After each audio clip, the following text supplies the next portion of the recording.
Arsinoe IV was 14 years old when she betrayed her sister and claimed the throne of Egypt. It was 48 BC, and Cleopatra was trapped in Alexandria's palace quarter, besieged by her brother Ptolemy XIII's forces during the civil war that would eventually bring Julius Caesar into her life. Arsinoe saw an opportunity in the chaos. She escaped from the palace, joined the Egyptian army fighting against Cleopatra and Caesar, and was proclaimed queen by the rebel forces. For several months, there were two queens claiming to rule Egypt, Cleopatra in the palace with Caesar, and Arsinoe with the army besieging them. The younger sister had chosen ambition over loyalty, had sided with those trying to kill Cleopatra, had committed the ultimate Ptolemaic betrayal of trying to steal the throne from a sibling. When Caesar finally won the Alexandrian War and crushed the rebellion, he took Arsinoe prisoner. She was dragged through Rome in golden chains during his triumph, put on display for the Roman mob to see the conquered barbarian queen. The crowds reportedly felt sympathy for her. She was young, beautiful, dignified in defeat, clearly suffering. Caesar eventually freed her and sent her to Ephesus, where she lived in exile under the protection of the temple of Artemis. She was alive, she was far from Egypt, and she posed no real threat to Cleopatra's rule. But she was still a Ptolemy, still a potential rival, still someone who had once tried to take the throne. And Cleopatra never forgot betrayal. 7 years after the Alexandrian War ended, when Cleopatra's power was secure and her alliance with Mark Antony was established, she decided that Arsinoe had lived long enough. The sister who had betrayed her would die, sacred asylum or not. Before we examine how the murder was carried out and what it meant for Cleopatra's reputation, we need to understand who Arsinoe was and why her brief rebellion during the Alexandrian War made her elimination inevitable 7 years later. If you find stories of sibling rivalry and calculated revenge compelling, consider subscribing to join us as we explore more of history's most ruthless family conflicts. Arsinoe IV was born around 68 or 67 BC, making her approximately 4 or 5 years younger than Cleopatra VII. She was one of the younger children of Ptolemy XII Auletes, part of a large sibling group that included Cleopatra VII, Berenice IV, Ptolemy XIII, and Ptolemy XIV. Growing up in the Ptolemaic court meant growing up with the constant awareness that siblings were potential rivals and that family affection was subordinate to political calculation. Arsinoe would have watched her father murder her older sister Berenice IV for seizing the throne during his exile. She would have seen Cleopatra married to their 10-year-old brother Ptolemy XIII in a union that was legally incestuous and politically necessary. She would have learned that survival in the Ptolemaic dynasty required ruthlessness, that sentiment was weakness, and that trust was dangerous. When Ptolemy XII died in 51 BC, Arsinoe was probably 13 or 14 years old, too young to have any political role, but old enough to understand the power struggle that was developing between Cleopatra and Ptolemy XIII. For the first 2 years of their co-regency, Arsinoe remained in the background, living in the palace, receiving an education appropriate for a Ptolemaic princess, but having no direct involvement in governance. Her position was ambiguous and potentially dangerous. She was a royal daughter, which gave her status and privileges, but she was also a potential threat to whoever ended up controlling Egypt, because she could theoretically be proclaimed queen by any faction that wanted to challenge the ruling sibling. The safest course would have been to remain invisible, to avoid any political entanglements, to hope that her older siblings would leave her alone if she posed no threat. The Alexandrian War changed everything for Arsinoe. When Cleopatra fled Alexandria in 49 BC after being expelled by Ptolemy XIII's Regency Council, Arsinoe remained in the city, probably because she had no choice. She was too young to flee on her own and had no independent resources or supporters. When Cleopatra returned in 48 BC with Julius Caesar, and Caesar became embroiled in the civil war between the siblings, Arsinoe found herself trapped in the palace with Cleopatra, Caesar, and the small Roman force that Caesar had brought with him. The palace quarter was besieged by 20,000 Egyptian soldiers loyal to Ptolemy XIII and commanded by the general Achilles. The siege lasted for months, with fighting in the streets, naval battles in the harbor, fires spreading through parts of Alexandria, and constant danger for everyone trapped inside the palace. At some point during the siege, Arsinoe escaped from the palace and reached the Egyptian army besieging it. The ancient sources disagree about how this happened. Some suggest she was smuggled out by supporters. Others imply that she escaped on her own initiative. What is certain is that once she reached the Egyptian forces, she was proclaimed queen by the army and presented as an alternative ruler to both Cleopatra and Ptolemy XIII. The general Achilles and the eunuch Ganymedes, who had become the leaders of the Egyptian resistance after Pothinus was executed by Caesar's orders, needed a royal figurehead to legitimize their cause. Arsinoe was available. She was young enough to be controlled, and she represented an alternative to Cleopatra that might appeal to Egyptians who resented Caesar's intervention and saw Cleopatra as a Roman puppet. Arsinoe's proclamation as queen was both a political move by the Egyptian generals and a genuine attempt by a teenage girl to seize power in the chaotic situation. She was 14 years old, the same age that Cleopatra had been when she first became co-ruler with Ptolemy XIII. She had grown up watching siblings compete for power, and she understood that opportunities for advancement came rarely and had to be seized when they appeared.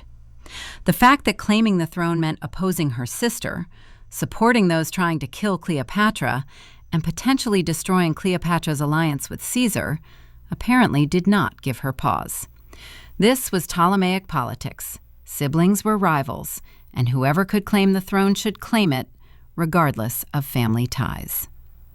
The brief period when Arsinoe ruled as queen in the Egyptian camp is poorly documented, but we know she was not a passive figurehead. She apparently quarreled with Achilles over strategy and may have had him executed or removed from command, replacing him with Ganymedes. This suggests someone with political ambition and willingness to assert authority rather than simply accepting direction from her generals. A more cautious person might have remained in the background, letting the experienced military commanders run the war while she served as symbolic legitimacy.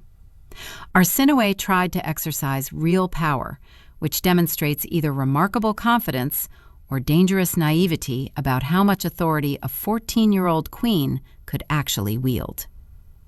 The Alexandrian War ended in March of 47 BC, when reinforcements arrived for Caesar and the Egyptian forces were defeated.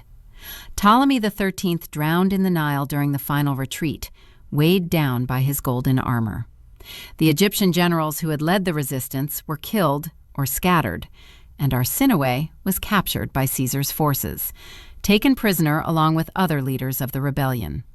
Her brief reign as Queen of Egypt had lasted perhaps 4 or 5 months, and it ended with her in Roman custody, her political ambitions destroyed, her life now dependent on Caesar's decision about what to do with a teenage girl who had opposed him. Caesar's decision to take Arsinoe to Rome and display her in his triumph was calculated to demonstrate his victory over Egypt without actually harming the girl who had been proclaimed queen. Triumphs were elaborate propaganda events where victorious generals paraded through Rome, displaying captives, loot, and representations of their conquests. The captives displayed in triumphs were usually executed afterward. It was traditional to strangle the most important prisoners in the Tullianum, Rome's underground prison, as the final act of the triumph. But Caesar apparently decided that executing a 14-year-old girl would be excessively cruel and might generate sympathy for his enemies. Instead, he displayed her in golden chains, demonstrated his victory, and then freed her and sent her into exile. The golden chains were themselves significant. They were a form of respect, acknowledging Arsinoe's royal status even in defeat. Common prisoners were displayed in iron chains or ropes. The gold signified that she was a queen, someone worthy of honor even as an enemy. The Roman crowd watching the triumph reportedly reacted with sympathy and admiration for Arsinoe's dignity in defeat. Plutarch recorded that she bore herself with such grace that the spectators felt pity for her youth and her suffering. This public sympathy may have influenced Caesar's decision to spare her life. Executing someone the crowd had pitied would have been politically awkward and might have turned the triumph into a public relations disaster. The Temple of Artemis at Ephesus was one of the 7 wonders of the ancient world, rebuilt multiple times over centuries and renowned throughout the Mediterranean as a masterpiece of Greek architecture and a center of religious devotion. The temple was massive, over 130 meters long and 69 meters wide, supported by 127 marble columns, each standing 18 meters high. The columns were carved with elaborate reliefs. The interior was decorated with sculptures by the greatest artists of the age, and the cult statue of Artemis was covered in gold and precious stones. This was not merely a religious building, but a statement of power, wealth, and cultural achievement that attracted pilgrims from across the known world. The right of asylum associated with the temple was ancient and absolute. Greek religious law held that sacred spaces were inviolable, that anyone who reached the sanctuary of a god was under divine protection and could not be harmed by human authority. This principle was not merely theoretical, it was enforced by religious sentiment, public opinion, and the practical understanding that violating asylum would anger the gods and invite disaster. Kings and generals who showed no mercy in battle and who routinely executed political enemies still respected temple asylum because the cost of sacrilege was too high.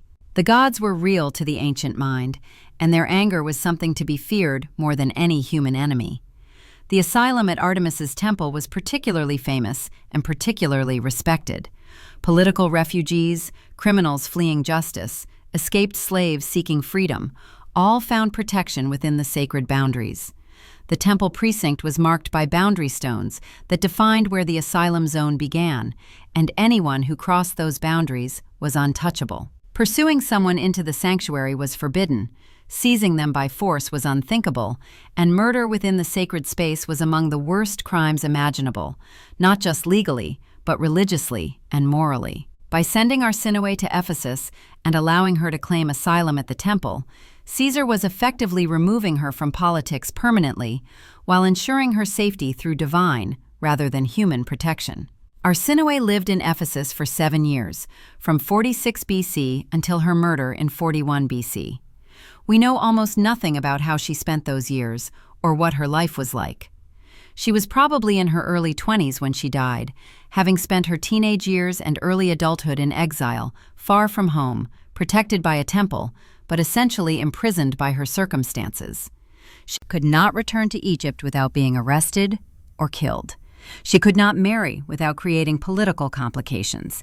Any marriage would either be beneath her royal status or would create a union that might produce children with claims to the Egyptian throne. She could not participate in public life because her presence in any political situation would raise questions about legitimacy and succession. She was alive, but her life was frozen, permanently suspended in a state of exile that offered safety but no future.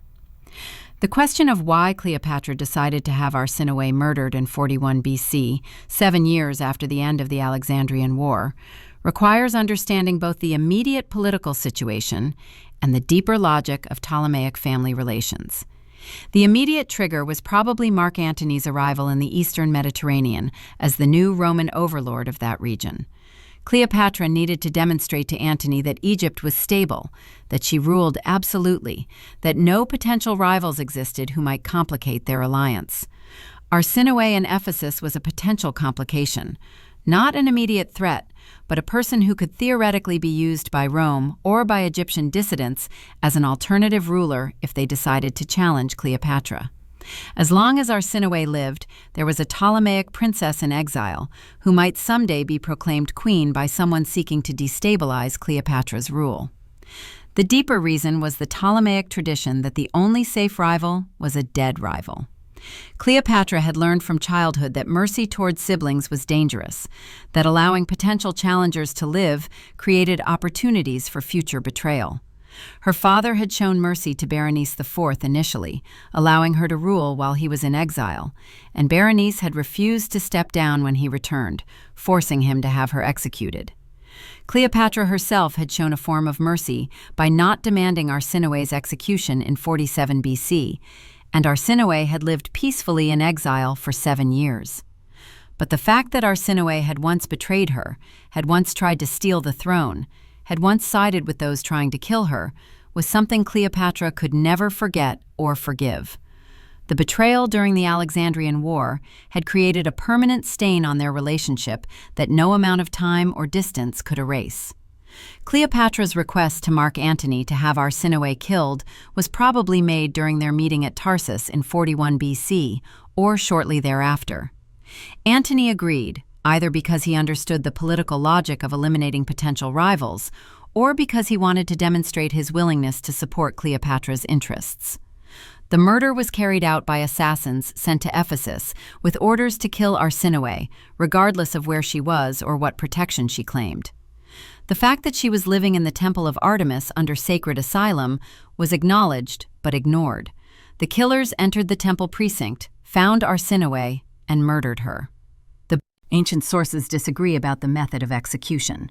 Some say she was strangled, others suggest she was stabbed or poisoned. What is consistent across the sources is that she was killed inside the temple precinct, that her murder was a violation of sacred asylum, and that this violation was recognized as shocking, even by the standards of an age that accepted political murder as normal. The actual scene of the murder can be reconstructed from what we know about temple layout and assassination methods. The killers would have arrived in Ephesus carrying Mark Antony's authority, perhaps showing documents or tokens that identified them as acting on his orders. They would have gone to the Temple of Artemis, probably at night when fewer witnesses would be present, and crossed the boundary stones that marked the asylum zone. The priests would have tried to stop them. Interfering with someone claiming asylum was their sacred duty, and they had religious authority to deny entry to anyone who threatened sanctuary. But the assassins had military force and political backing that the priests could not match. They pushed past the protests, entered the sacred precinct, and searched for Arsinoe. She probably knew they were coming. News of strangers asking about her, armed men approaching the temple, would have reached her quickly enough to understand what was happening. She might have hidden in the inner sanctum, the most sacred part of the temple, where even the assassins might hesitate to enter. Or she might have faced them directly, relying on the sacred protection that was supposed to make her untouchable. Either way, the protection failed. The assassins found her, seized her despite her status and location, and killed her. If they used strangulation, it was probably with a cord or cloth that would leave minimal blood, a consideration for performing murder in a sacred space, as if limiting the physical pollution could somehow make the spiritual pollution less severe. If they used poison, she would have died more slowly, perhaps with time to understand that her sister's reach had extended across hundreds of miles to find her in the one place she thought she was safe. The Temple of Artemis was one of the most sacred sites in the Greek world, a wonder of architecture and a center of religious devotion. Violating its asylum was not just a crime against Arsinoe, but a sacrilege against the goddess, an act of hubris that invited divine punishment and demonstrated contempt for religious law. The immediate consequences of the murder were probably minimal for Cleopatra. Arsinoe was dead, the last potential Ptolemaic rival was eliminated, and Cleopatra ruled Egypt without any siblings who might challenge her position. Mark Antony had demonstrated his support by ordering or permitting the murder, strengthening the alliance between them. The priests of Artemis might have protested, but they had no power to punish a foreign queen or a Roman triumvir. The people of Ephesus might have been outraged, but Ephesus was under Roman control and had no ability to seek revenge for a violation of sacred asylum. The long-term consequences were more significant for Cleopatra's reputation. The murder of Arsinoe in the Temple of Artemis became one of the standard accusations that Octavian used in his propaganda campaign against Cleopatra during the years leading up to Actium. The violation of sacred asylum demonstrated her impiety, her contempt for Greek religion, her willingness to commit sacrilege for political advantage. The murder of her own sister demonstrated her cruelty, her ruthlessness, her inability to show mercy even to family members who posed no real threat. The fact that Arsinoe had been young, beautiful, sympathetic to Roman crowds during Caesar's triumph made her a perfect victim for propaganda purposes, the innocent sister murdered by the cruel Egyptian queen. The archaeological evidence discovered in recent decades has added a macabre footnote to Arsinoe's story.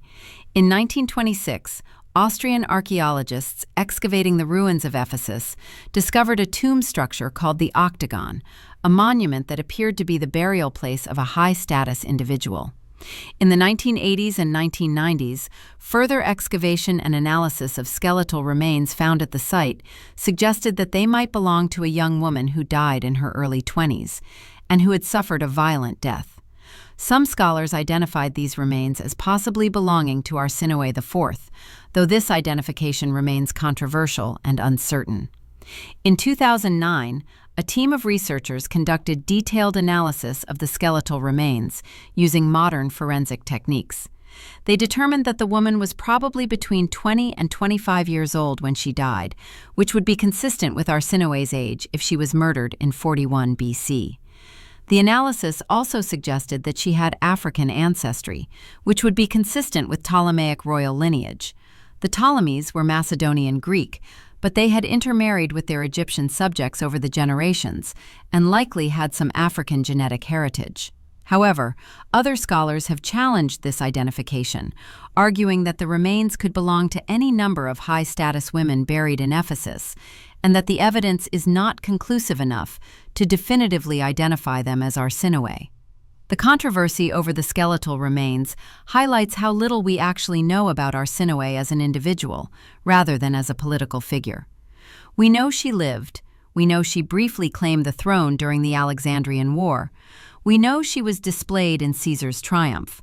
We know she lived in exile in Ephesus. And we know she was murdered there in 41 BC. But we do not know what she looked like, what her personality was like, what she thought about her exile or her fate. We do not know if she remained politically ambitious during her years in Ephesus, or if she accepted her situation and tried to build some kind of life within the constraints of exile.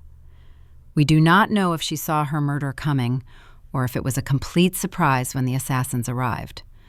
What we can say is that Arsinoe was another victim of the Ptolemaic system that turned siblings into rivals and made family murder a routine political tool.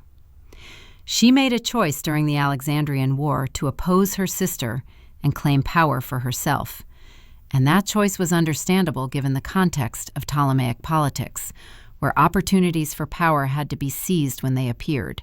But it was also a fatal choice, because it created a permanent enmity with Cleopatra that no amount of time or distance could resolve.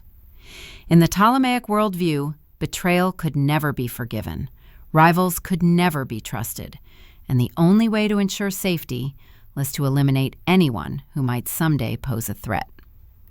The murder in the Temple of Artemis was not just about removing a political rival. It was about sending a message that Cleopatra's power was absolute, that no sanctuary could protect her enemies, that she would not hesitate to violate sacred law if her security required it. The fact that the murder generated outrage and damaged her reputation was apparently less important than the demonstration of ruthlessness and the elimination of the last sibling who might challenge her rule. Cleopatra had learned the lessons that her dynasty had been teaching for 3 centuries, that family ties meant nothing when power was at stake, that mercy was weakness, and that the only safe rival was a dead one. The priests of Artemis buried Arsinoe somewhere near the temple, probably in the octagon structure that archaeologists later discovered. They gave her a burial appropriate to her royal status, honoring her even though they could not protect her in life. The temple continued to function for centuries afterward, remaining one of the great religious centers of the ancient world, until it was gradually abandoned in the early Christian period. The right of asylum that had failed to protect Arsinoe was respected for other refugees for generations, though her murder had demonstrated that even the most sacred protections could be violated by someone with sufficient power and sufficient motivation. Cleopatra lived for another 11 years after ordering Arsinoe's murder, and she never expressed any recorded regret or remorse for the killing. In her worldview, the murder was necessary and justified. Arsinoe had betrayed her, had tried to steal her throne, had aligned with her enemies. The fact that this betrayal happened when Arsinoe was 14, the fact that 7 years had passed since then, the fact that Arsinoe posed no real current threat, none of this mattered against the Ptolemaic logic that rivals must be eliminated and betrayal could never be forgiven. When Cleopatra died in 30 BC, she had successfully eliminated all her siblings. Berenice executed by their father, Ptolemy XIII drowned in the Nile, Ptolemy XIV probably poisoned, and Arsinoe murdered in the Temple of Artemis. She was the last Ptolemy of her generation, the sole survivor of a sibling group that had been systematically destroyed by the family tradition of murder and rivalry. The murder of Arsinoe in the Temple of Artemis stands as one of the darkest moments in Cleopatra's reign, a reminder that intelligence and political skill do not preclude cruelty, and that even the most capable rulers can be poisoned by the systems that produce them. Cleopatra was brilliant, educated, capable of inspiring loyalty and building alliances. She was also ruthless, calculating, willing to murder her own sister in a sacred sanctuary because dynastic survival required it. Both aspects were authentic. The brilliant politician and the ruthless murderer were the same person, shaped by 3 centuries of Ptolemaic history that had made family murder normal and sibling rivalry deadly. Arsinoe's death was not an aberration, but the logical conclusion of a system that valued power above kinship and security above mercy.